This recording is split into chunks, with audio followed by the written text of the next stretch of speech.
이 세상에서 나 자신을 끌어안아 줄 수 있는 유일한 사람은 누구죠? 나예요. 여러분들 인생 살면서 몸 아프고 힘들었잖아요. 애 낳을 때도 얼마나 힘들었어요. 애 낳을 때 남편이 알아요? 자식이 알아요? 누구만 알아? 나만 알아. 몸이 너무 아플 때 내 아픈 거하고 똑같이 남편이 내 마음에 맞춰서 돌봐주기 쉽지 않아요. 그러니까 누가 나한테 잘해줘야 돼? 내가 나한테 잘해줘야 돼. 내가 빛이 나야지 남도 나를 좋아하는 거예요. 내가 구질구질하면은 남이 나를 좋아할 것 같아요? 안 좋아할 것 같아요? 네, 그래서 저는 이렇게 강의 올 때, 오늘 같은 경우 뭐 1,500명도 넘는 또 명동 대성당에 강의할 때 꼭 올라오기 전에 거울을 봐요.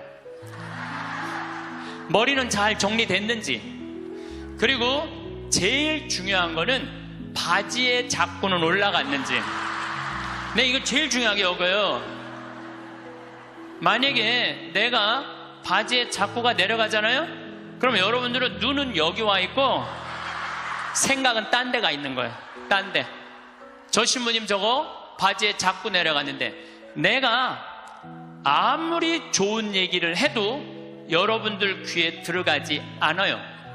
무슨 얘기냐면, 남 앞에 나설 때 나 자신을 점검하는 일은 참으로 중요한 일이에요. 한 2주 전에 저한테 무슨 일이 있었느냐면, 어떤 자매님이, 평창이 굉장히 춥거든요. 기본적으로 영하 10도에서 15도가 내려가요. 산속이니까. 그러니까 신부님 추우니까 이거 옷 하나 신부님 거 샀다고, 밤에. 근데 딱 입었는데 옷이 따뜻하게 느낌이 좋더라고요. 근데 신부님 뭐 택인지 그거 띄시면 안 된다고, 혹시 수리받을 일이 있으면 그게 필요하니까 신부님도 휙 버리지 마시라고. 그래서 이제 집에 와갖고 그걸 띄고 딱 가격표를 딱 봤는데 165만 원짜리야. 어쩐지 좋더라고. 그런데 그걸 보고 누구 생각이 났느냐면 우리 베드로 신부 생각이 났어요. 베드로 신부가, 장애자들하고 사는 신부가 내가 이 옷을 입고 다니면 뭐라고 그럴까? 분명히 너 제정신이냐? 혼냈을 거예요. 또 내가 이렇게 우리 교우들 뭐 여러분들을 무시하는 게 아니라, 여러분들 뭐 입어봐야 2, 30만 원짜리 옷 입고 있잖아요. 근데 내가 160만 원짜리 잠바 입고 다니면서 행복을 얘기할 수 있는 자격이 있을까? 그래서 다음날 그 옷을 그분한테 돌려줬어요. 내가 고민을 어마어마하게 했어요. 예. 근데 돌려주면서 이런 말을 했어요. 내 영혼을 죽이려면은 이런 옷을 자꾸 갖다 줘라. 근데 정말로 나를 사랑한다면 나는 10만 원, 20만 원짜리면 족하다. 왜 그렇게 비싼 옷을 나한테 선물을 하느냐. 근데 아마 나에게 그 베드로 신부가 없었으면 눈 감고 입고 다녔을지도 몰라요.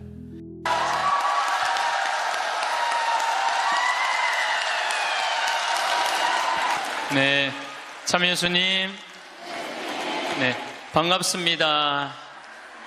네. 성호 긋고 시작하도록 하겠습니다. 성부와 성자와 성령의 이름으로. 저희들이 지금 자신 껴안기라는 주제로 강의를 하고 있습니다. 여러분들도 오늘 나오실 때 거울 한번 보셨어요? 안 보셨어요? 명동 성당에 오는 건데. 그렇죠? 제가 한 2년 전에 딱 나를 맞이하는 분을 보면서 어느 천주교가 아닌 일반 기관에 강의를 갔어요. 근데 거기는 저를 초청하고 싶어서 2년 동안 섭외를 하다가 내가 2년 만에 시간이 돼서 그 기관에 갔어요. 갔는데 정말로 나를 정말로 애타게 기다렸구나, 한눈에 알아보겠더라고요. 왜 한눈에 딱 알아봤느냐 하면은 얼굴에 화장을 어마어마하게 했어. 얼굴에 이 마스카라를 얼마나 말아 올렸는지 눈이 막 뒤집어지려고 그래. 네, 눈이 볼에 얼마나 예쁜 색깔을 칠했는지. 근데 이분이 루즈도 굉장히 짙게 발랐어요. 루즈도. 그런데 루즈를 굉장히 두껍게 발랐는데 바빴는지 루즈가 입술에서 선에서 벗어나갖고 살짝 올라왔어. 2시간이었는데 1시 반에 거기 가서 커피를 30분 동안 마시는데 30분 동안 무슨 얘기를 했는지 하나도 기억이 안 나요. 뭐만 기억에 남냐면 이것만 기억에 남네요. 이것만. 루즈 올라간 것만 기억에 나는 거예요. 2년이 지난 지금도 그분을 생각하면 아무 생각이 안 나. 뭐만 생각나냐면 이것만 생각이 나. 이것만. 그분이 굉장히 그날은 그 지역 기관장들 초청 강의 날이었어요. 그렇게 중요한 날에 나설 때 화장을 하고 난 다음에 거울을 한 번만 점검을 했다면 나한테 이 느낌을 주지 않았을 텐데. 근데 더 슬픈 건 뭐였느냐 하면 그 사무실에 직원이 8명이 있었어요. 8명이 있었는데 아침부터 그걸 봤을 거예요. 근데 아무도 얘기해 주지 않은 거예요. 선생님, 지금 루즈가 선에 벗어났어, 입술에서. 그러니까 화장실에 가서 화장 좀 고치세요 라고 말을 해줬다면 이분은 그 창피를 당하지 않았을 거예요. 우리는 인생을 살아가면서 내가 내 자신을 점검하는 일도 중요하지만 내가 나를 점검할 수 없다면 누가 나를 점검해 줘야 되냐면 친구가 나를 점검해 줘야 돼요. 그래서 여러분들 인생에는요, 친구가 참으로 중요해요. 친구. 나를 점검해 줄 수 있는 친구. 내가 지금 제대로 살고 있나? 제대로 살고 있지 않는가? 옆에서 혼내주고 충고해 줄 친구가 필요하다는 거예요. 저는 신부로 살면서 좋은 신부들이 많죠. 네, 멘토가 3명이 있어요. 첫 번째 멘토 신부는 나보다 3살 나이가 많은 신부예요. 이분은 우리 수원 교구에 사회복지를 꽤 오래 하신 분이에요. 항상 장애자들하고 사시는 분이에요. 근데 이분하고 얘기를 하면은 굉장히 영성적이에요. 정말로 신비가들, 영성가들 이야기를 이렇게 해줄 때 이 신부님을 만나서 하룻밤 자면서 얘기를 하면은 하루 피정하는 기분이에요. 근데 하루는 평창 우리 생태마을에 하룻밤 저하고 이야기를 나누려고 오셨어요. 근데 갑자기 내 옷장을 딱 열어보시더니 제가 강의를 많이 하니까 양복이 많잖아요. 또 내가 한 번은 이렇게 양복이 이렇게 긴 거 이렇게 입고 방송에 나갔더니 할머니들이 신부님 저 긴 양복 입는다고 양복을 맞춰서 보내준 양복도 많아. 평창까지. 그러니까 양복이 한 10몇 벌이 있었어요. 근데 그 신부님이 이런 이야기를 저한테 하시더라고요. 황 신부, 아무리 강의하는 신부지만 양복이 너무 많은 거 아니야? 예수님은 한 벌만 입고 다니라고 그랬는데, 근데 실질적으로 그분은 양복이 2벌밖에 없으세요. 내가 그때 얼마나 창피했는지 몰랐어요. 얼마나 내 자신이 부끄러웠는지 몰라요. 그래서 그 양복 다 정리해갖고 여기 주고 저기 주고 양복을 줄였어요. 그러니까 무슨 얘기냐면은 나를 혼내줄 수 있는 신부가 중요한 거예요. 한 2주 전에 저한테 무슨 일이 있었느냐면 어떤 자매님이 평창이 굉장히 춥거든요. 기본적으로 영하 10도에서 15도가 내려가요. 산속이니까. 그러니까 신부님 추우니까 이거 옷 하나 신부님 거 샀다고 밤에.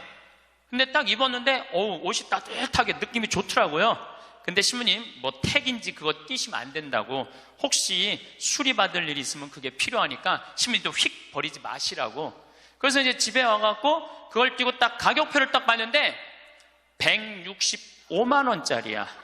어쩐지 좋더라고. 그런데 그걸 보고 누구 생각이 났느냐면 우리 베드로 신부 생각이 났어요. 베드로 신부가, 장애자들하고 사는 신부가 내가 이 옷을 입고 다니면 뭐라고 그럴까? 분명히 너 제정신이냐? 혼냈을 거예요. 또 내가 이렇게 우리 교우들 뭐 여러분들을 무시하는 게 아니라 여러분들 뭐 입어봐야 20, 30만 원짜리 옷 입고 있잖아요. 근데 내가 160만 원짜리 잠바 입고 다니면서 행복을 얘기할 수 있는 자격이 있을까? 그래서 다음날 그 옷을 그분한테 돌려줬어요. 내가 고민을 어마어마하게 했어요. 예. 근데 돌려주면서 이런 말을 했어요. 내 영혼을 죽이려면은 이런 옷을 자꾸 갖다 줘라. 근데 정말로 나를 사랑한다면 나는 10만 원, 20만 원짜리면 족하다. 왜 그렇게 비싼 옷을 나한테 선물을 하느냐. 근데 아마 나에게 그 베드로 신부가 없었으면 눈 감고 입고 다녔을지도 몰라요. 나를 혼내줄 수 있는 신부, 그게 멘토라는 거예요. 두 번째 신부는 굉장히 철학적인 신부예요. 이 신부님은 나보다 4살인가 나는 사실은 나이 많은 거 별로 안 따져요. 뭐 120년 동안 살면서 뭐 3살, 4살 그걸 따져. 네가 형이냐 내가 동생이냐. 근데 4살 정도 많은 형인데 이 형은 굉장히 철학적인 신부님이에요. 굉장히 철학적인 신부예요. 그래서 이렇게 대화를 해보면은 하룻밤을 이렇게 지내면서 대화를 하면은 너무너무 철학적으로 나한테 도움을 많이 줘요. 내 멘토 신부죠. 또 한 신부는 나보다 7살 많은 형인데 이 신부님은 아무 생각이 없는 신부예요. 아무 생각이 없는 신부예요. 근데 이 신부님은 아침부터 저녁까지 같이 있어도 지겹지 않아요. 아침부터 저녁까지 같이 있으면 너무 재밌어요. 그리고 이 신부님은 내가 이렇게 밥을 먹고 이렇게 있다 보면 이게 김이 묻어요. 이 신부님은요 껴줘요. 여기 있는 김 껴줘요. 여러분들도 본당 신부님하고 이렇게 자매님들하고 밥 먹는데 먹다 김 딱 묻잖아요. 근데 그거 떼어주기 쉽지 않아요. 또 본당 신부님 앞에 김 묻은지도 모르고 하하하하 거리고 그냥 막 웃어도 끝까지 안 떼어줘요.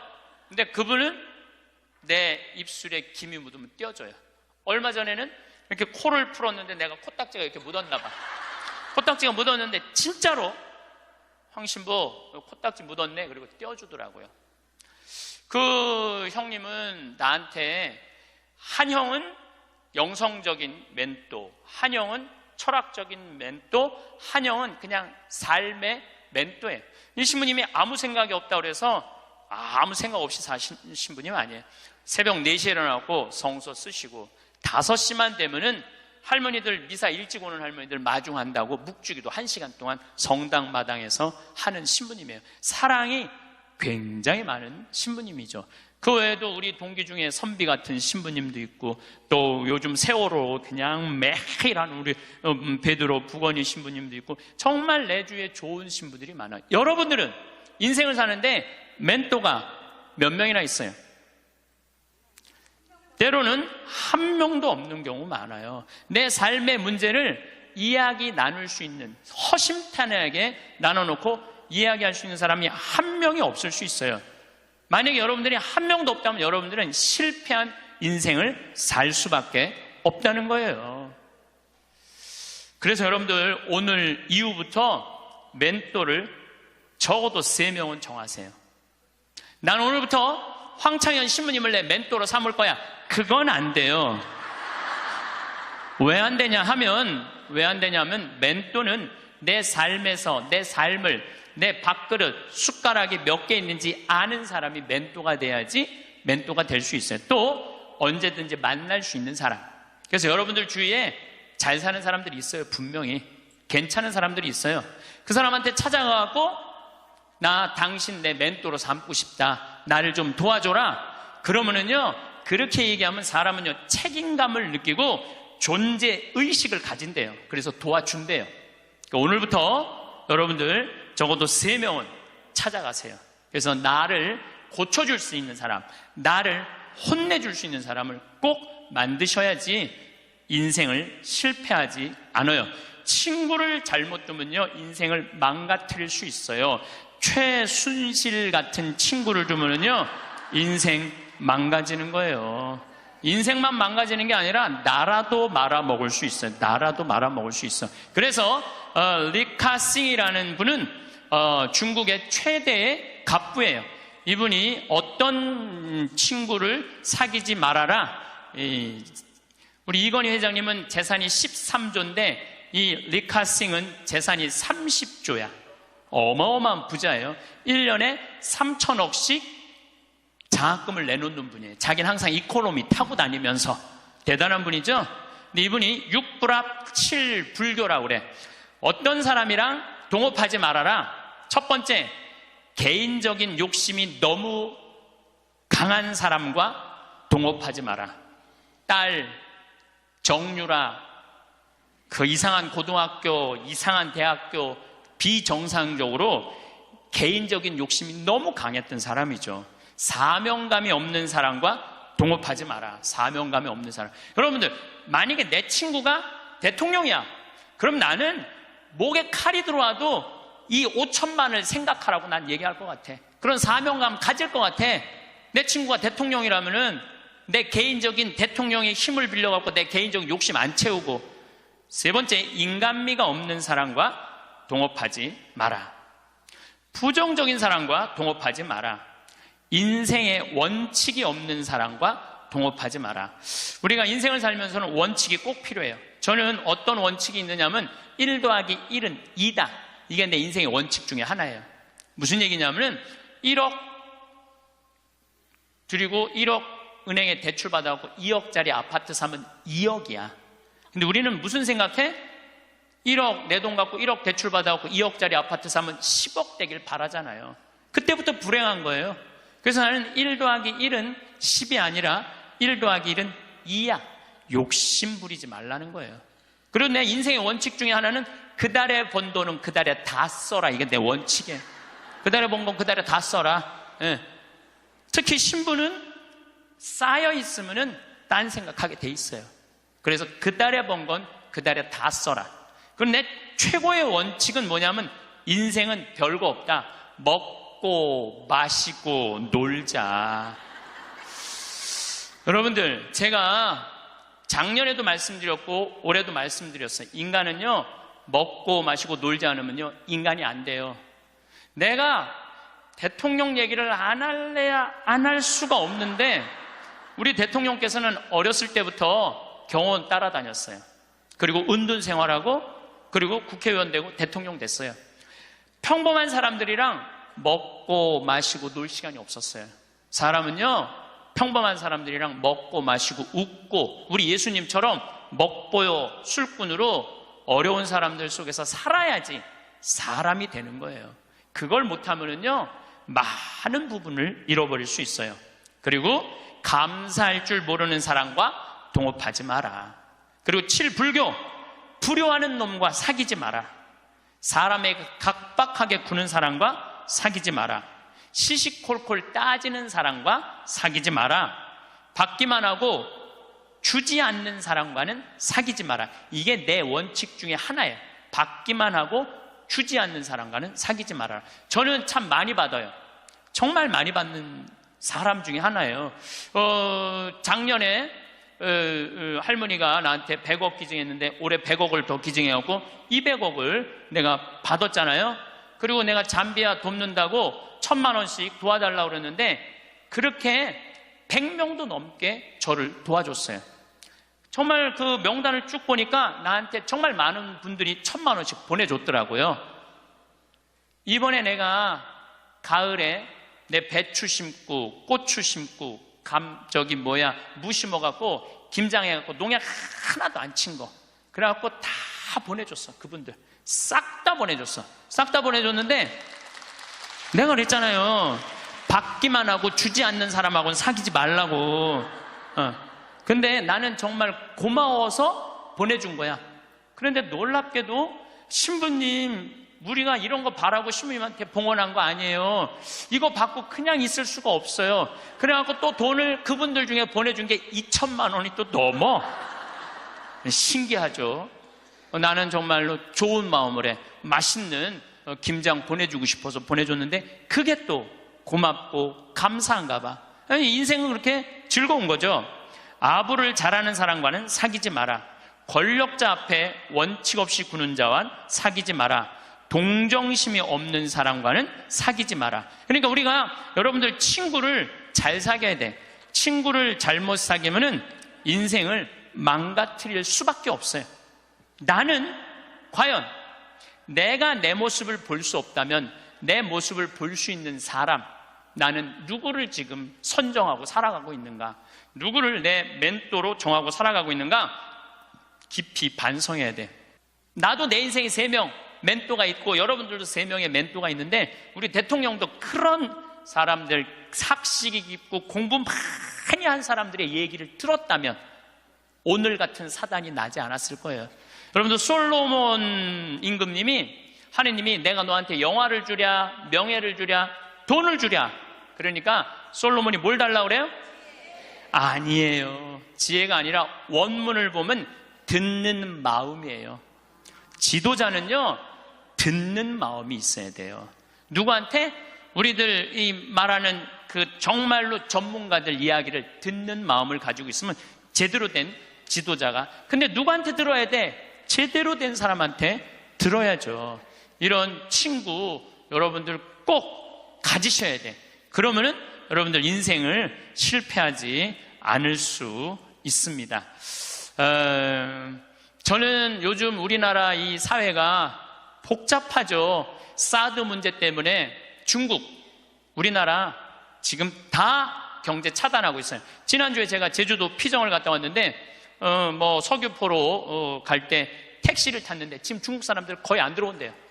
중국 사람들. 왜냐하면 세무조사 들어간대. 땅 산 거 지금 그 사람들 투자 못 한대요. 왜 그러냐면 세무조사 다 들어가서. 그래갖고 너무너무 힘들어. 지금 대통령 내려와라 올라가라 이거 문제할 게 아니에요. 지금 경제가 얼마나 어려운지 몰라요. 지금 며칠 전에는 시화공단에 있는 본당에 강의를 갔어요. 근데 그 본당 신부가 그러는 거예요. IMF 때보다도 공장이 더 많이 나온다는 거야. IMF 때보다 공장 팔겠다고. 그러니까 지금 나라 경제는요 심각한 거예요. 지금 대통령 올라가고 내려가고 문제가 아니야. 국민들은 지금 빚이 얼마나 많이 들었어요. 그 전셋값 하늘로 뛰고 참 답답하죠. 지도자들은 저희들끼리 누가 권력을 다음에 먹을 거냐에 눈이 멀어 있고 참 답답하죠. 그런데 답답해하지 마시라고.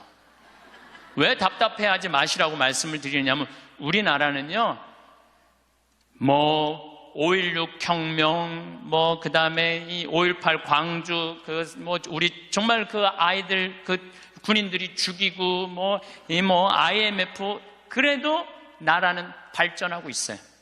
그리고 100만 명, 200만 명이 데모를 하는데도 어때요?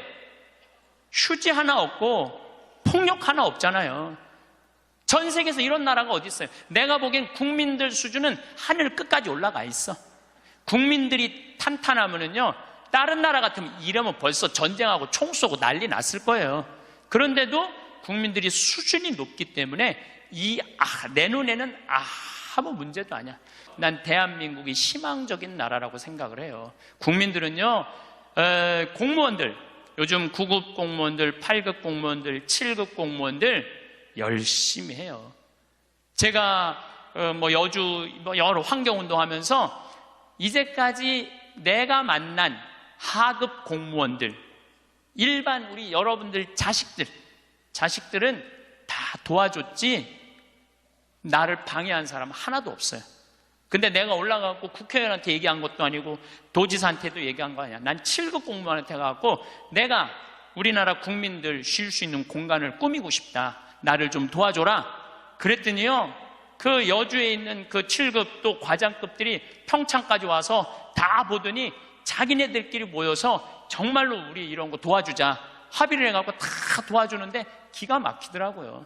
이번에 우리나라가 그런 거에 대한 혁신을 이루는 좋은 기회가 됐으면 저는 좋겠다는 생각을 합니다. 어쨌든 다시 자신 껴안기로 돌아가서 소크라테스는 뭐라고 그랬죠? 너 자신을 알라고 그랬죠? 덴마크에 그 유명한, 갑자기 이름이 생각이 안 나는데 동화 작가가 벌거숭이 임금 안데르슨. 똑똑하시네.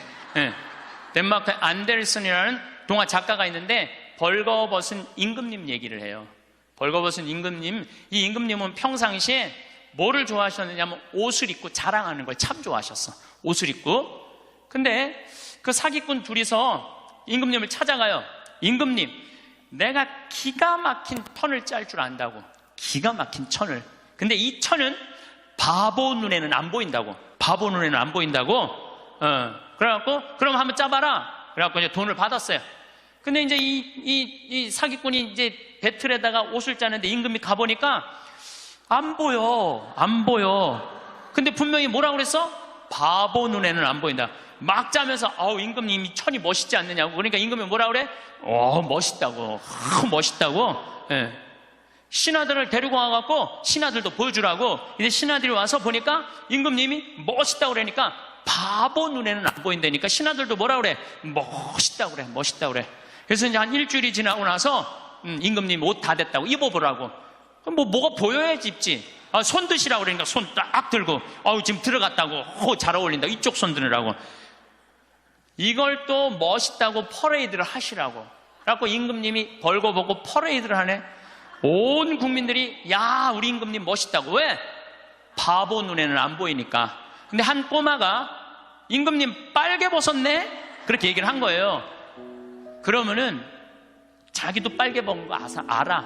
신하들도 빨개 벗은 거 알아. 그런데 놀라운 거는 그 퍼레이드를 멈춰야 되는데 여러분들 거기까지만 들었죠? 그 다음 얘기가 기가 막혀요. 끝까지 빨개 벗고 퍼레이드를 했다는 거예요. 누구 말을 무시한 거야? 그 꼬마 말을 무시한 거예요. 우리는요, 내가 지금 대통령 얘기하는 거 아니에요, 여러분들. 대통령 얘기하는 게 아니라 내 자신이 빨개 벗고 있는데 나 자신이 누군지 모르고 살아가는 사람들 너무 많아요. 나 자신이 누군지 모르는 사람, 자신의 단점이 뭔지 모르고 자기의 추한 모습이 뭔지 모르고 살아가는 사람 많아요. 반대로 뒤집어서 어떤 것도 있느냐 하면, 뒤집어서 어떤 게 있느냐 하면은 내 안에 들어있는 보물을 발견하지 못하고 살아가는 사람도 많아요. 여러분들 안에는 보물이 꽉 차 있어요. 여러분들 안에는. 그런데 나 같은 게 나는 지극히 평범한 인간이고 능력 없는 인간인데, 그리고 묻어버리고 그냥 죽어버리는 사람들도 많다는 거예요. 그래서 우리 인간은 인생을 살아가는데 아주 중요한 작업 중에 하나가 자기 자신을 아는 일이에요. 내가 가장 무서운 말 중에 하나가 그거예요. 딱 보면 알아. 뭘 딱 보면 알아요. 여러분들 딱 보면 알았어? 우리가 얼마나 잘못 판단하고 사는지 몰라요. 예수님은 뭐라 그러셨어요? 예수님은 이렇게 말씀하십니다. 마태복음 7장에 보면 남의 눈에 있는 티끌 꺼낼 생각하지 말고 네 눈에 있는 들보 꺼내라고. 누구를 들여다보라는 거야? 자신을 들여다보라는 거예요. 그래서 내 자신이 누구냐? 이거 꼭 물어보셔야 돼요. 내 자신이 누구냐? Who am I? 내가 정말로 영어 오래간만에 한번 쓰는데 Who am I? 나는 누구이냐? 저는 천주교 신부예요. 그렇잖아요. 난 천주교 신부예요. 천주교 신부고, 과연 내가 교우들한테 뭐를 전해주는 사람이냐? 하늘나라의 기쁜 소식, 군 뉴스를 전해주는 사람이에요. 그러니까 나는 어떻게 살아야 돼? 내가 하늘나라의 복음, 기쁨을 알아. 그러니까 나를 통해서 교우들은 뭐를 느껴야 돼? 기쁨을 느껴야 돼. 근데 내가 맨날 인상 쓰고 나는 너무 사는 게 힘들어, 사는 게 지겨워 죽겠어, 이놈의 사제복 너무 무거워, 이러면 여러분들 나를 보고 기쁨을 느끼겠어요? 못 느끼죠. 하느님으로부터 오는 기쁨을 나는 교우들한테 전해줘야 돼. 또 요한 1서의 말씀처럼 사랑, 하느님의 사랑, 우리가 하느님을 사랑하는 게 아니라 하느님이 우리를 사랑하는 거를 나는 교우들한테 알려줘야 돼. 왜? 나는 사제니까. 나는 사제니까 내가 누구냐를 물어봤을 때 교우들은 날 통해서 위로를 받아야 돼요. 누가 전해주는 위로? 예수님이 전해주는 위로를 받아야 돼. 기쁨을 받아야 돼. 요즘은 이제 4년 전부터 제가 잠비아를 이렇게 다니고 있는데 전 참 행복해요. 왜 행복했냐면 한국은 뭐라고 해도 먹고 살만한 나라예요. 지금 뭐 어쩌고 저쩌고 해도 경제 세계 12위야. 국민소득 28,000달러야. 여러분들 지금 옷 입고 있는 거 보면은 다 기가 막힌 거 입고 앉아 있어요 지금. 네. 한국은 문제 없어요. 근데 잠비아를 다녀보니까 대부분 다 맨발로 다녀요. 대부분 다 맨발로 다녀. 그런데 이번에 잠비아를 갔을 때 그 병원을 운영하는 마들렌이라는 수녀님이 나한테 면담을 청하더라고요. 신부님이 지금 잠비아에 농업대학, 신학교 이런 거 짓는 거 좋습니다.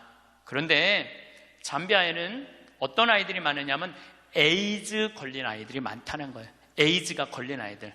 근데 어떤 아이들이 에이즈에 걸리느냐면은 엄마가 정신지체아 엄마가 있대. 정신지체아 엄마가 있으면 동네에서 이놈도 건드리고 저놈도 건드리는 거야. 이놈도 건드리고 저놈도 건드리니까 그러니까 이놈도 건드리고 저놈도 건드리니까 에이즈가 걸리는 거죠. 에이즈가 걸려서 애가 생기면은 얘도 대부분이 에이즈에 걸려서 나온다는 거예요. 근데 정신이 좀 모자라는 엄마니까 아무도 안 돌본다는 거예요. 그러면 이 여자도 버림받고 아이도 버림받아갖고 가장 기본적인 생활도 못하는 아이들이 참 많다는 거예요. 수녀님이 눈물을 흘리면서 신부님 우리들 에이즈 어린아이들 집 줘주면 안 되겠느냐고 30명 정도 되는 아이들 머무를 수 있는 집을 줘달라는 거예요. 근데 제가 한 대 머리를 맞았어요. 왜냐하면 나는 어마어마한 큰 도시에 큰 대학 건물을 생각했지 에이즈 아이들 집을 줘준다는 생각은 하나도 안 했어요. 저는 혼자서 정말로 예수님한테 죄송했어요. 그리고 그 수녀님의 눈물을 보면서 가슴이 참 아팠어요. 그래서 수녀님한테 약속했어요. 내가 저 주겠다고. 내가 또 마음이 약해요. 그래갖고 이제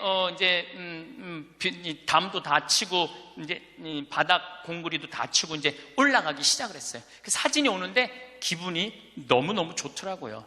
그러니까 내가 누구냐라는 질문을 하기 시작하니까 내가 어떻게 살아야 되는 답이 나오는 거야. 내가 누구냐. 작년에도 내가 요맘때 여러분들한테 이런 말씀을 드렸어요. 간호대학 짓는데 30명만 나를 1,000만 원씩 도와주면은 내가 간호대학을 짓겠다고. 근데 놀랍게도 3달 만에 30명이 돈을 보내줬어요. 1,000만 원씩. 근데 그 할머니들 중에 신부님 내가 평생 모은 돈입니다. 신부님 내가 자판에서 신발 팔은 돈입니다. 내가 이렇게 모은 돈입니다. 신부님 나도 인생을 살면서 한 번은 좋은 일을 하고 싶습니다. 성당 신축금도 1,000만 원 해봤던 적이 없어요. 저는 많이 해봐야 50만 원 100만 원인데 신부님이 잠비아에 간호대학 짓는다니까 할게요. 그래갖고 정말로 30명이 해갖고 간호대학 다 져놨어요. 저는 중학교 1학년 때 세례를 받았어요. 그러면은 세례 받기 전에 저는 어땠느냐? 저는 초등학교 때 그 흔한 반장, 부반장 해봤던 적이 없어요. 우리는 초등학교 때 한 반에 70명이었기 때문에 줄반장도 굉장히 중요한 자리였어요. 근데 줄반장도 해봤던 적이 없어요. 저는 우등상도 타봤던 적이 없는 아이예요. 그야말로 볼품 없는 아이였어요. 성격은 어땠느냐? 우리가 4형제였는데 우리 집에 제가 막내였어. 막내니까 성격이 까칠했어요. 나 하고 싶은 대로 다 했어요.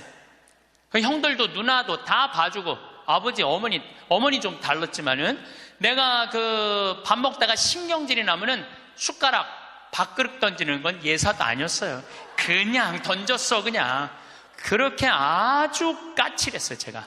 예.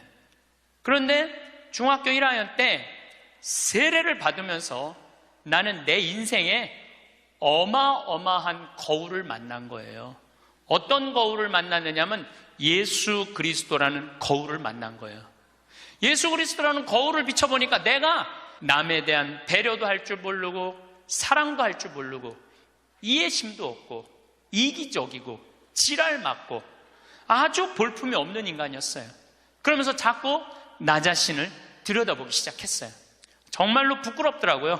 더욱이 예수님은 그 어린 나이에 중학교 1학년 때 예수님이 십자가에 못 박혀 나를 위해서 돌아가셨다는 게 얼마나 나한테 감동적이었는지 몰라요. 감동적이지 않아요, 여러분들? 남도 아니고 나를 사랑하기 때문에 저 고통을 겪으신 예수님, 그런데 도대체 나는 뭐하고 살았느냐? 나 하고 싶은 대로 신경질 부리는 대로 다 부리고 집안 식구한테 땡깡 필 거 다 피고 남 함부로 판단하고 정말로 나 자신이 볼품이 없더라고요. 그래서 저는 저를 계속 들여다보기 시작했죠. 예수 그리스도라는 거울에. 그러면서 저는 15살에 사제가 되기로 결심을 해요. 내 인생이 너무 많은 영향을 미친 주님의 제자가 돼야 되겠다. 그래서 15살에 뜻을 세운 거죠.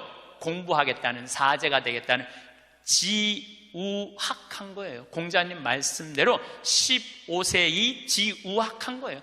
뜻을 세운 거야. 내가 사제가 되겠다고 뜻을 세우고 나니까 내 인생에 대해서 고뇌하게 되더라고. 고뇌. 여러분들 인생에 고뇌해야 돼요. 소크라테스는 뭐라고 그러냐면은 자기 삶에 대해서 고뇌하지 않는 인간은 인간이 아니라고 그랬어요. 자기 삶에 대해서 내 삶이 지금 잘 살고 있느냐, 잘 살고 있지 않느냐 고뇌하지 않으면은 그 삶은 가치가 없다고 그랬어요. 가치가. 여러분들은 지금 살고 있는 삶이 가치 있어요, 가치 없어요? 고뇌해야 돼요.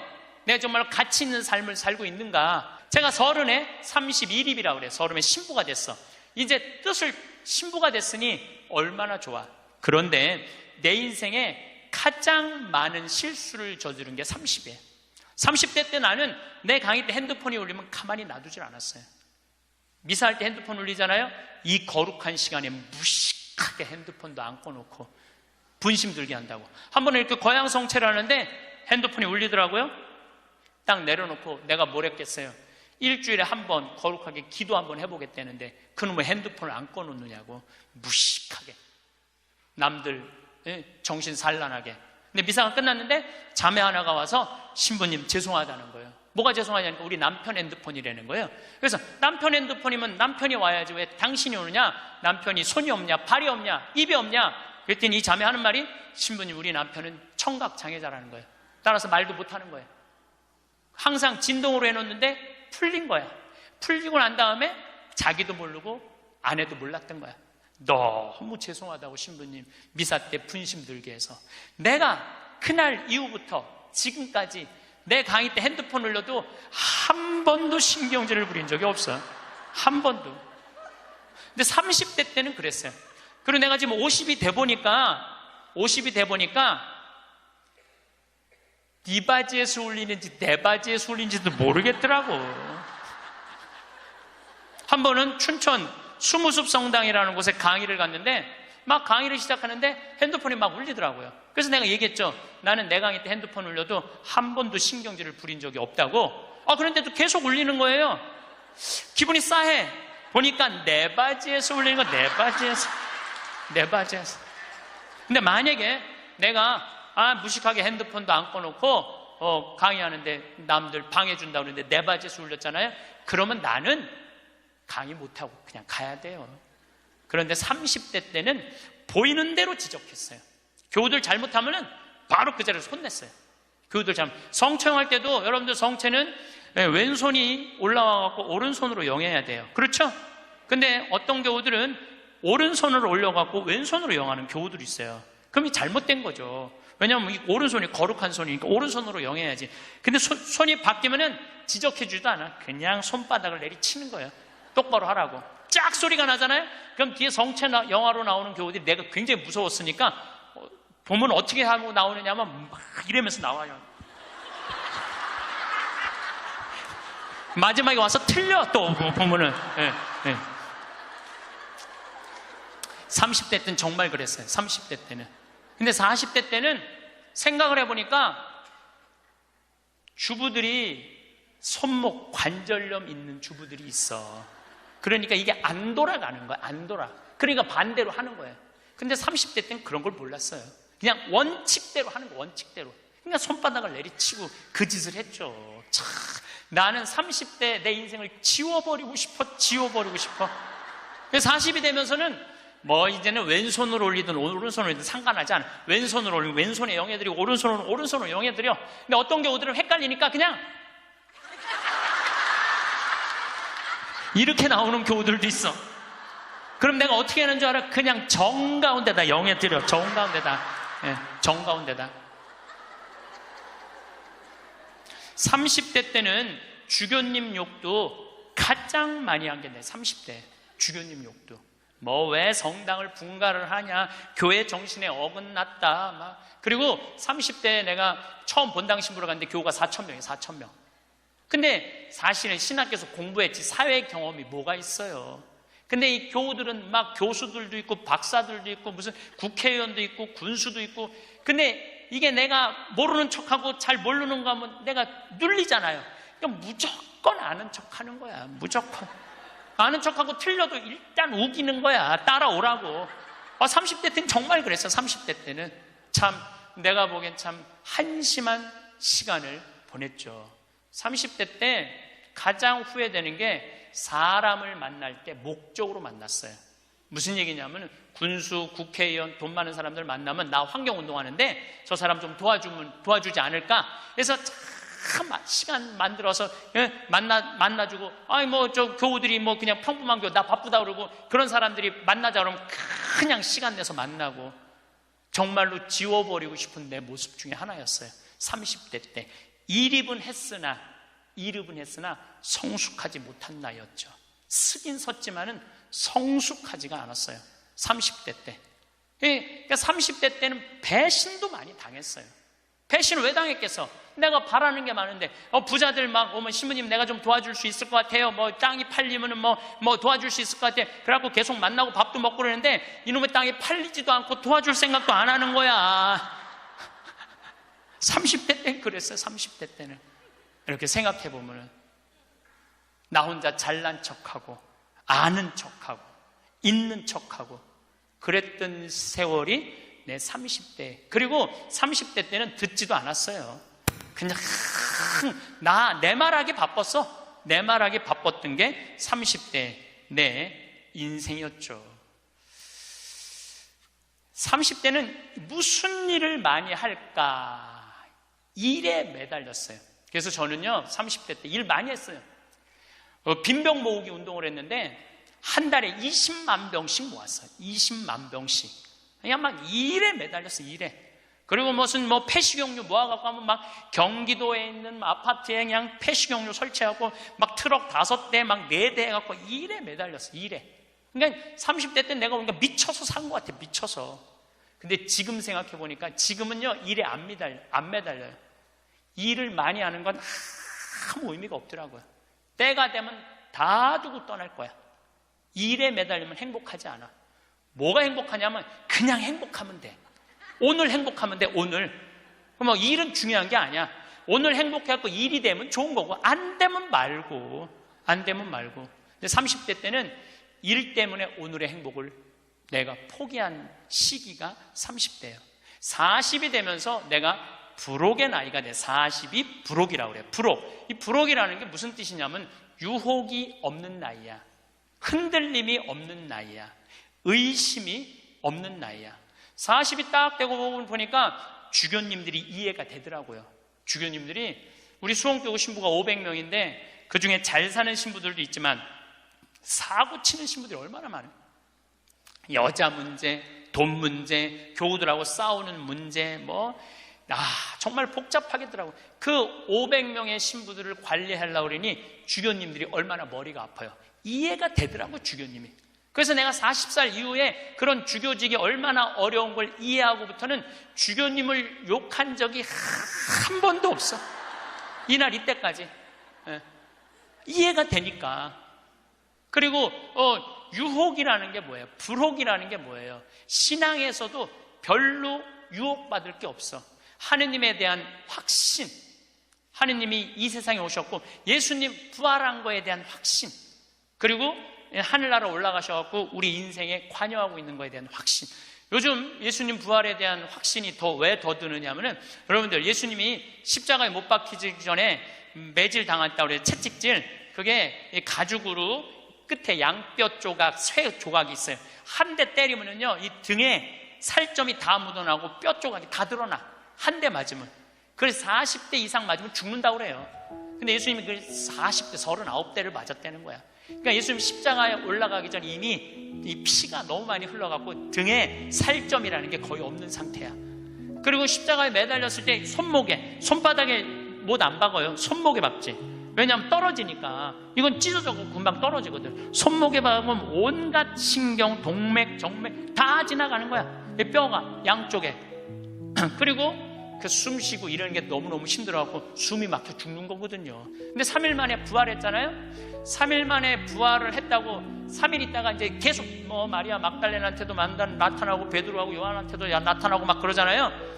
내가 보기에는 그 정도 맞았으면 3일 후에 부활하고 난 다음에 1년은 누워 있어야 돼. 그렇지 않아요? 1년은 내가 보기엔 누워 어딜 돌아다녀. 근데 막 갈릴레아도 갔다가 막 여기도 갔다가 무슨 엠마오도 막 그러잖아요. 확실히 우리가 생각하는 거와 다른 모습으로 부활하신 거예요. 우리가 생각하는 거 완전히 다른 모습으로 부활하셔서 제자들한테 11번 나타나시거든요. 그러니까 나는 그런 미혹되는 게 없는 나이가 40이 돼서 참 좋더라고요.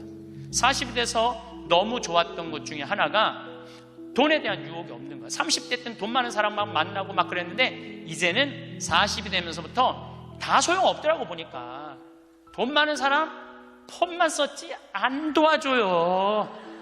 진짜 소중한 분들은 누구냐면 바로 여기 계신 여러분들. 정말로 우리 생태마을에 후원하는 분들이 10,000명이거든요. 그분들 3,000원, 5,000원이야. 근데 그분들이 20년 동안 나를 후원해줬는데 100억이 넘더라고. 그 후원도. 그분들이 나한테는 보물이라는 생각이 40대 들어서 생각이 나는 거야. 그러니까 지금은 부자가 오든 가난한 사람이 오든 폼을 쓰는 사람이 오든 폼을 안 쓰는 사람이 오든 아무 상관이 없어. 불혹이죠. 유혹받지 않는 거예요. 의심 가는 것도 없고 유혹받지 않는 거. 그러니까 마음 안에 미운 사람이 없으니까 뭐가 있냐면 평화가 있더라고. 평화. 근데 문제는 미운 놈은 하나도 없는데 마음에 안 드는 놈들은 너무 많아. 이 마음에 안 드는 놈이 너무 많은 거는 다음 시간에 이야기하도록 하겠습니다. 영광이 성부와 성자와 성령께, 성부와 성자와 성령의 이름으로 아멘. 네, 감사합니다. 네. 성공한 사람들을 보면 크게 두 부류로 나뉘는 걸 알 수 있습니다. 하나는 자신이 성공했다고 여기저기 떠벌리고 다니는 사람들, 그리고 또 하나는 조용히 아무 말 없이 자기 삶을 사는 사람들입니다. 우리는 흔히 성공을 하면 자연스럽게 자랑하고 싶어질 거라고 생각하죠. 좋은 차를 사고 비싼 시계를 차고 SNS에 멋진 사진을 올리고 싶을 겁니다. 왜냐하면 그렇게 하면 남들이 나를 더 인정해 줄 거라고 믿으니까요. 하지만 현실은 그렇지 않습니다. 오히려 진짜 성공한 사람들은 그렇게 행동하지 않습니다. 왜냐하면 보여줄 필요가 없기 때문입니다. 돈이 많다고 높은 자리에 있다고 유명하다고 해서 굳이 그걸 드러낼 필요는 없습니다. 그걸 아는 사람들은 이미 알고 있고 모르는 사람들은 알 필요가 없죠. 그런데도 굳이나 성공했다고 떠드는 사람들이 있습니다. 그런 사람들은 왜 그럴까요? 간단합니다. 그 사람들은 사실 그렇게까지 성공한 게 아니기 때문입니다. 우리는 종종 SNS에서 성공한 사람들을 봅니다. 해외여행을 가고 고급 레스토랑에서 밥을 먹고 멋진 차를 타고 다니는 모습? 그런데 가만히 보면 그런 걸 보여주는 사람들은 언제나 뭔가를 팔고 있습니다. 강의를 팔든 자기 브랜드를 홍보하든 아니면 단순히 자기 자존감을 유지하려고 하든 간에 결국 목적이 있는 거죠. 진짜 부자들은 그렇게 하지 않습니다. 오히려 조용히 아무도 모르게 자기 일을 합니다. 왜냐하면 자랑해서 얻을 게 없기 때문입니다. 오히려 괜히 잘난 척했다가 사람들에게 이용당하거나 시기와 질투를 받거나 쓸데없는 오해를 사는 게 더 피곤합니다. 이건 단순한 돈 이야기가 아닙니다. 사회적인 성공을 이룬 사람들도 마찬가지입니다. 진짜 실력 있는 사람들은 자기 실력을 굳이 떠벌리지 않습니다. 왜냐하면 그럴 필요가 없으니까요. 자기 분야에서 최고라면 사람들이 먼저 알아서 찾아옵니다. 반대로 실력이 부족한 사람일수록 자기를 포장하려고 애씁니다. 우리가 흔히 듣는 말이 있죠. 빈수레가 요란하다. 이 말이 괜히 있는 게 아닙니다. 정말 내실이 있는 사람들은 굳이 시끄럽게 굴지 않습니다. 반대로 겉만 번지르르한 사람들은 자기가 얼마나 대단한지 떠들고 다닙니다. 이걸 좀 더 현실적인 예로 들어볼까요? 동창회에 나가면 꼭 이런 사람이 있습니다. 옛날에는 별거 아니었는데 갑자기 잘 됐다고 나타나서 자기가 얼마나 성공했는지 자랑하는 사람. 처음에는 다들 와 대단하다 하고 들어주지만 시간이 지나면 어떨까요? 대부분 속으로 이렇게 생각할 겁니다. 저 사람 뭐 저렇게까지 티를 내? 결국 그런 사람은 점점 멀어지게 됩니다. 반면에 정말 성공한 사람들은 조용합니다. 굳이 자기가 어떻게 살고 있는지 설명하지 않죠. 그런 사람들은 오히려 주변에서 먼저 알아보고 자연스럽게 존경을 받습니다. 그게 진짜 성공입니다. 그럼 우리는 어떻게 해야 할까요? 내가 뭔가를 이루었을 때 굳이 남들에게 알릴 필요가 있을까요? 물론 가까운 사람들에게 좋은 소식을 전하는 건 좋습니다. 하지만 굳이 모든 사람들에게 나 이렇게 잘 살고 있어요 하고 알릴 필요는 없습니다. 그런 행동은 결국 나에게 득이 되지 않습니다. 성공이라는 건 원래 조용한 겁니다. 내가 잘 되고 있으면 주변 사람들이 자연스럽게 알게 됩니다. 굳이 내가 말하지 않아도 내 행동과 태도에서 묻어나오게 되어 있습니다. 그러니 굳이 보여주려고 애쓰지 마세요. 오히려 그게 더 진짜 성공한 사람의 태도입니다. 사람은 사회적 동물이라고 하잖아요. 혼자 살아갈 수 없고 결국 사람과의 관계 속에서 기쁨도 얻고 때로는 상처도 받습니다. 그런데 한 가지 생각해 볼 게 있어요. 우리가 정말 인간관계가 필요해서 맺고 있는 걸까요? 아니면 그냥 그래야 한다고 배워서 어쩔 수 없이 유지하고 있는 걸까요? 어릴 땐 친구 많으면 좋다고 하죠. 사회생활에서도 인맥이 중요하다는 말을 많이 합니다. 그런데 정작 주변을 보면요. 인간관계가 넓은 사람일수록 스트레스를 더 많이 받아요. 전화벨이 울릴 때마다 이번엔 또 무슨 부탁일까 싶고 단체 채팅방에서 메시지가 올 때마다 이걸 또 어떻게 대답해야 하나 고민하죠. 관계가 많아질수록 책임과 피로도 함께 늘어나는 겁니다.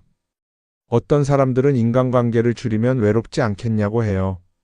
그런데 가만히 생각해보면 진짜 외로움을 느끼는 순간이 언제인지 아세요? 오히려 불필요한 인간관계 속에 있을 때입니다. 같이 밥을 먹고 얘기를 나누는데도 뭔가 허전하고 대화가 컥 돌고 속마음을 나누지도 못할 때?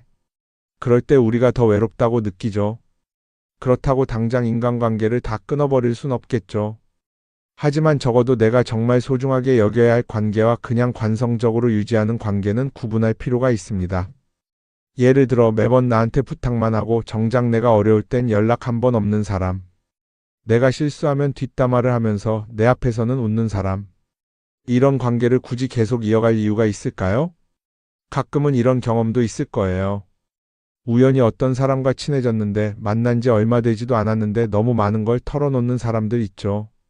자기 속사정부터 가족 문제, 직장 고민까지 쏟아내는 사람들. 이런 경우 두 가지의 가능성이 큽니다. 하나는 그냥 감정적으로 의존할 사람이 필요해서일 수도 있고 또 하나는 내가 믿을 만한 사람인지 떠보는 걸 수도 있어요. 어떤 경우든 이런 관계는 오래가기 어렵습니다. 사실 친밀함이라는 건 시간이 필요한 법이에요. 적당한 거리를 두고 천천히 서로를 알아가야 하는데 초반부터 급격하게 가까워진 관계는 쉽게 무너지는 경우가 많습니다. 처음엔 친하다고 생각했는데 어느 순간 사소한 일로 틀어지고 결국 남보다 못한 사이가 되는 거죠. 그러면 인간관계를 어떻게 해야 할까요? 답은 간단합니다. 억지로 맺지 말고 굳이 유지하려고도 하지 않는 거예요. 내가 편한 관계라면 자연스럽게 이어질 것이고 그렇지 않다면 서서히 멀어질 겁니다. 그리고 그걸 억지로 붙잡지 않아도 괜찮습니다. 관계를 유지하는데 에너지를 쓰기보다는 정말 소중한 관계에 집중하는 게 더 낫지 않을까요? 어떤 사람은 내가 인간관계를 줄이면 나중에 나 혼자 남는 거 아니냐 걱정하기도 해요. 그런데 생각해보면요. 진짜 나를 위하는 사람은 많지 않아요. 인간관계를 줄인다고 해서 완전히 혼자가 되는 게 아닙니다. 오히려 불필요한 관계를 정리하고 나면 남아있는 관계들이 더 단단해지고 가치 있게 느껴질 겁니다. 예전엔 인맥이 자산이라는 말을 많이 했어요. 그런데 요즘은 꼭 그렇지도 않죠. 오히려 불필요한 인간관계가 많으면 그게 짐이 될 수도 있어요. 적당한 거리, 적당한 선. 이걸 잘 지키는 게 결국엔 가장 편한 인간관계를 유지하는 방법 아닐까요? 한번 곰곰이 생각해 보세요. 지금 내 주변에 있는 사람들 중에서 내가 정말 편하게 만날 수 있는 사람이 몇 명이나 되는지, 내가 억지로 맞춰주고 있는 관계는 없는지. 관계를 줄이면요, 외로워지는 게 아니라 오히려 더 자유로워집니다. 그리고 자유로워진 만큼 내 인생에서 정말 중요한 것에 집중할 수 있게 됩니다. 인간관계 너무 많은 걸 신경 쓰다 보면 정작 중요한 걸 놓칠 수 있어요. 그러니까 이제는 한 번쯤 정리해보는 것도 나쁘지 않을 겁니다. 사람들이 돈을 많이 벌고 싶어 하는 이유가 뭘까요? 단순히 돈이 많으면 좋으니까? 물론 그것도 있겠지만 사실 돈을 원하는 진짜 이유는 더 나은 삶을 살기 위해서겠죠. 그런데 문제는 돈을 많이 번다고 해서 반드시 삶이 나아지는 건 아니라는 겁니다. 오히려 더 많이 벌수록 더 많이 쓰게 되는 경우가 많아요. 가끔 이런 생각해 본 적 없으세요? 예전에는 돈이 지금보다 훨씬 적었는데 이상하게 그때가 더 여유로웠던 것 같다. 왜 그럴까요? 사실 우리가 원하는 건 돈 그 자체가 아니라 돈을 통해 얻을 수 있는 자유인데 돈을 벌면 벌수록 그 자유를 잃어버리는 경우가 많아요. 더 좋은 차, 더 좋은 집, 더 좋은 옷을 사면서 점점 더 많은 돈이 필요해지고 결국엔 돈을 벌기 위해 또다시 일해야 하는 악순환에 빠지게 되는 거죠. 한번 생각해 봅시다. 우리가 정말 필요해서 뭔가를 사는 경우가 얼마나 될까요? 필요해서라기보다는 남들이 가지고 있으니까, 없어 보이기 싫으니까, 혹은 그냥 기분 전환을 위해서 소비하는 경우가 훨씬 많아요. 그리고 그런 소비를 할 때마다 스스로 이렇게 합리화를 하죠. 이 정도는 나를 위한 투자야. 그런데 가만히 보면 그 소비가 진짜 나를 위한 소비인지 아니면 그냥 사회가 만든 기준에 끌려가고 있는 건지 헷갈릴 때가 많습니다. 예를 들어 예전에는 스마트폰 하나면 충분했는데 이제는 스마트워치도 있어야 하고 무선 이어폰도 필요하고 태블릿도 있어야 할 것 같고, 하나를 사면 또 다른 무언가가 필요해지는 시기예요. 사실 이건 우리가 그렇게 만들어진 겁니다. 광고도 그렇고 SNS도 그렇고 자꾸 우리에게 이렇게 말하죠. 이걸 사야 더 행복해질 수 있어요. 그런데 정작 그걸 사고 나면 어때요? 처음 며칠은 좋죠. 그런데 시간이 지나면 또 다른 걸 사고 싶어져요. 왜냐하면 물건이 우리를 오래 행복하게 만들어주지는 않거든요. 특히 요즘은 SNS가 이런 소비 심리를 더 부추기는 것 같아요. 예전에는 친구들끼리 만나서 나 새로 샀어 하고 자랑하는 게 전부였는데 이제는 SNS에 올리면서 전 세계 사람들에게 보여주잖아요. 그러다 보니까 남들도 다 뭔가를 사서 올리고 나도 따라해야 할 것 같은 기분이 드는 거예요. 그런데 중요한 건 그 사람들도 사실은 나와 똑같은 기분이라는 겁니다. 내가 남을 부러워하는 만큼 나도 누군가에게 부러움을 사려고 애쓰고 있는 거죠. 결국 끝없는 비교와 소비 속에서 진짜 중요한 걸 놓치게 되는 겁니다. 한번 이렇게 생각해 보면 어떨까요? 만약 내가 지금부터 딱 1년 동안 불필요한 소비를 하지 않는다면 내 삶이 어떻게 변할까? 아마 처음에는 답답할 수도 있어요. 사고 싶었던 걸 참아야 하니까. 그런데 그걸 몇 번 참고 나면 어느 순간 깨닫게 될 겁니다. 내가 굳이 이걸 안 사도 괜찮네?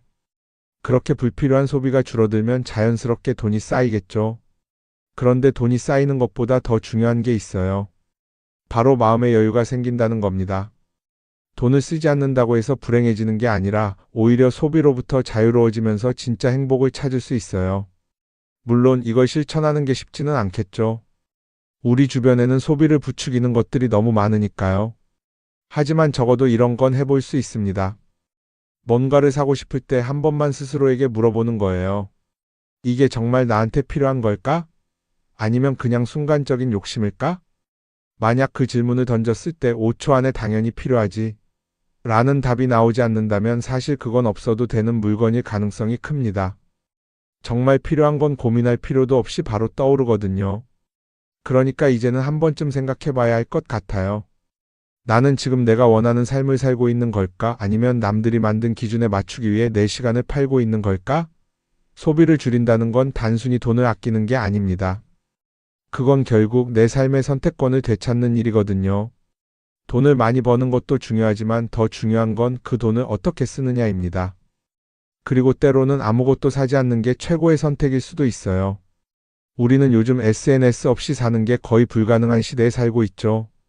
아침에 눈 뜨자마자 휴대폰을 확인하고 출근길에도 SNS를 보고 잠들기 전까지도 계속 들여다봅니다. 그러면서 남들이 어떻게 사는지 보고 나도 모르게 비교하게 되고 때로는 초조해지기도 하죠. SNS에 올라오는 사진들 한번 보세요. 맛집에서 멋진 음식을 먹고 해외여행을 다니고 좋은 옷을 입고 성공한 삶을 사는 사람들. 그런데 가만히 보면 이 사람들이 정말 행복해서 저런 사진을 올리는 걸까요? 아니면 그냥 행복해 보이고 싶은 걸까요? 실제로 SNS에 가장 많이 올라오는 사진이 뭔지 아세요? 남들이 부러워할 만한 순간들입니다. 집에서 편하게 쉬고 있는 모습이나 출근길에 지친 얼굴, 어제 먹다 남은 배달 음식 사진 같은 건 잘 안 올리죠. 대신 멋진 레스토랑, 명품 가방, 고급 호텔 같은 것들이 올라옵니다. 왜 그럴까요? 결국 SNS는 보여주기 위한 공간이기 때문입니다. 여기서 중요한 게 있어요. 우리가 SNS에서 보는 건 그 사람의 삶 전체가 아니라 편집된 일부 장면이라는 겁니다. SNS는 마치 한 편의 다큐멘터리나 영화처럼 잘 꾸며진 장면들만 보여줍니다. 그런데도 우리는 그걸 보면서 아, 저 사람은 나보다 더 행복하구나 하고 착각하죠. 예를 들어 SNS에서 한 친구가 해외여행을 가서 아름다운 풍경을 찍어 올렸다고 해볼게요. 우리는 그걸 보면서 부럽다, 나도 저렇게 살고 싶다라고 생각하겠죠. 그런데 정작 그 친구는 사진을 찍고 나서도 일 때문에 스트레스를 받고 있을 수도 있고 여행 비용을 감당하느라 카드가 걱정을 하고 있을 수도 있습니다. 그 부분은 우리는 알 수가 없죠. 그런데 문제는 이렇게 남들과 비교하는 습관이 쌓이면 결국 내 삶이 초라하게 느껴진다는 겁니다. 원래는 그냥 조용히 살아도 괜찮았는데 SNS를 보고 나면 나만 뒤처지는 것 같고 뭔가를 더 해야 할 것 같고 괜히 불안해지죠. SNS는 기본적으로 사람들의 비교 심리를 자극합니다. 남들이 가진 걸 나도 갖고 싶게 만들고 남들이 하는 걸 나도 해야 할 것 같은 기분이 들게 만들죠. 그러다 보니 필요하지도 않은 걸 사게 되고 무리해서라도 화려한 곳에 가게 되고 남들에게 보여주기 위해 사는 삶을 살게 됩니다. 그럼 어떻게 해야 할까요? 사실 정답은 간단합니다. SNS에서 보이는 것들을 곧이곧대로 믿지 않는 것입니다. 그리고 더 중요한 건 남과 비교하는 걸 멈추는 것이에요. 어떤 사람이 비싼 차를 타고 다닌다고 해서 그 사람이 꼭 행복한 건 아닙니다. 좋은 차를 타고 다니지만 밤마다 사업 걱정에 잠 못 이루는 사람도 많아요. 반대로 대중교통을 이용하지만 마음 편하게 사는 사람도 있죠. 결국 행복은 보이는 것이 아니라 느끼는 것입니다. SNS를 덜 보면 덜 불행해진다는 연구 결과도 있어요. 하루 종일 남의 삶을 보면서 비교하는 시간을 줄이면 내 삶에 집중할 수 있는 시간이 많아지는 겁니다. SNS를 완전히 끊을 필요는 없지만 최소한 그 안에 있는 것들이 전부 진짜라고 생각하지 않는 태도는 필요합니다. 우리는 누구나 자신만의 속도로 살아가고 있어요. 남들은 남들대로 사는 거고 나는 나대로 살면 됩니다. SNS에서 남들의 화려한 모습을 볼 때마다 한 번쯤 이렇게 생각해 보세요. 이건 그 사람이 보여주고 싶은 삶일 뿐이다. 그러면 조금은 편해질 겁니다. 사람들은 다들 자기 인생을 살아간다고 생각하죠. 그런데 가만 보면 정말 자기 인생을 사는 사람이 얼마나 될까요? 많은 사람들이 사실은 남이 만들어 놓은 기준에 맞춰서 살고 있어요. 좋은 대학, 좋은 직장, 좋은 차, 좋은 집. 다들 이런 걸 목표로 삼지만 정작 내가 원하는 삶이 뭔지 깊이 생각해 본 적이 없는 경우가 많아요. 이건 어릴 때부터 교육받아온 방식과도 관련이 있어요. 우리는 어릴 때부터 이렇게 살아야 한다는 틀 안에서 자라죠. 공부 열심히 해서 좋은 성적을 받아야 하고 좋은 직장을 가져야 하고 결혼도 적당한 때에 해야 하고 마치 인생이 정해진 수순이라도 있는 것처럼요. 그러다 보니 나 스스로 정말 원하는 걸 고민하기보다는 그냥 남들이 정해놓은 목표를 따라가게 돼요. 그런데 이렇게 남의 기준에 맞춰서 살다 보면 어느 순간 공허함을 느끼게 됩니다. 이게 정말 내가 원했던 삶인가? 하는 의문이 들 때가 오죠. 어릴 땐 성적이 목표였고 사회에 나와서는 연봉이 목표였고 결혼하고 나서는 아이 교육이 목표였는데 그 목표를 이루고 나면 허무한 거예요. 계속 뭔가를 이루긴 했는데 정작 나는 어디에 있는지 모르겠는 거죠. 진짜 중요한 건 내가 원하는 게 뭔지를 아는 것이에요. 그런데 이게 쉽지 않죠. 오랫동안 남의 기준대로 살아왔기 때문에 막상 내가 정말 원하는 게 뭐지? 하고 물어보면 선뜻 대답하기 어려운 경우가 많아요. 하지만 이 질문을 하지 않으면 우리는 평생 남이 정한 기준 속에서 살게 됩니다. 그럼 어떻게 해야 할까요? 첫 번째로 필요한 건 내가 왜 이런 생각을 하게 됐는지 스스로 점검하는 거예요. 예를 들어 내가 비싼 차를 사고 싶다고 생각한다면 그게 정말 내 필요 때문인지 아니면 남들에게 잘 보이기 위해서인지 한번 따져봐야 해요. 만약 남들이 나를 어떻게 볼까 하는 게 더 중요하다면 그건 내 기준이 아니라 사회가 만들어 놓은 기준일 가능성이 큽니다. 두 번째는 다른 사람의 의견에 휘둘리지 않는 연습을 하는 거예요. 우리는 살아가면서 끊임없이 남들의 평가를 받죠. 그 나이에 그런 걸 시작한다고? 지금 그게 가능하겠어? 이런 말들이 우리를 흔들어 놓습니다. 그런데 그런 말에 신경 쓰다 보면 결국 아무것도 하지 못하게 돼요. 중요한 건 남들이 뭐라고 하든 내가 결정하는 거예요. 물론 남의 조언을 들을 수도 있고 참고할 수도 있죠. 하지만 최종 결정은 항상 내 몫이어야 합니다. 내가 결정하고 내가 책임지는 거. 그렇게 해야 내 삶을 온전히 내 것으로 만들 수 있어요. 세 번째는 내가 한 선택에 책임지는 자세를 가지는 거예요. 많은 사람들이 무언가를 선택하고 나서도 후회하죠. 괜히 이걸 했나? 이 선택이 잘못된 건 아닐까? 그런데 한 가지 확실한 건 후회한다고 해서 과거가 바뀌지는 않는다는 거예요. 내가 한 선택이라면 그 선택이 틀렸다고 해도 받아들이고 그 안에서 최선을 다하는 게 더 중요해요. 이렇게 말하면 그럼 실수하면 어떡하죠? 라고 걱정하는 분들도 있을 거예요. 하지만 생각해보면 우리가 실수를 두려워하는 이유도 결국 남의 시선 때문이에요. 내가 실패하면 남들이 날 어떻게 볼까? 이런 걱정이 더 크죠. 그런데 남들은 생각보다 우리한테 관심이 없어요. 우리가 성공하든 실패하든 남들은 자기 삶을 사느라 바빠요. 그러니까 내 인생의 주인은 결국 나 자신이라는 걸 명확히 할 필요가 있어요.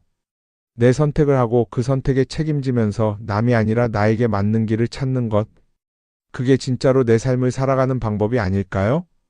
어쩌면 우리는 너무 오랫동안 이렇게 살아야 한다는 틀 속에 갇혀 있었는지도 모릅니다. 하지만 이제는 한 번쯤 생각해 봐야 합니다. 나는 진짜 내 삶을 살고 있는가?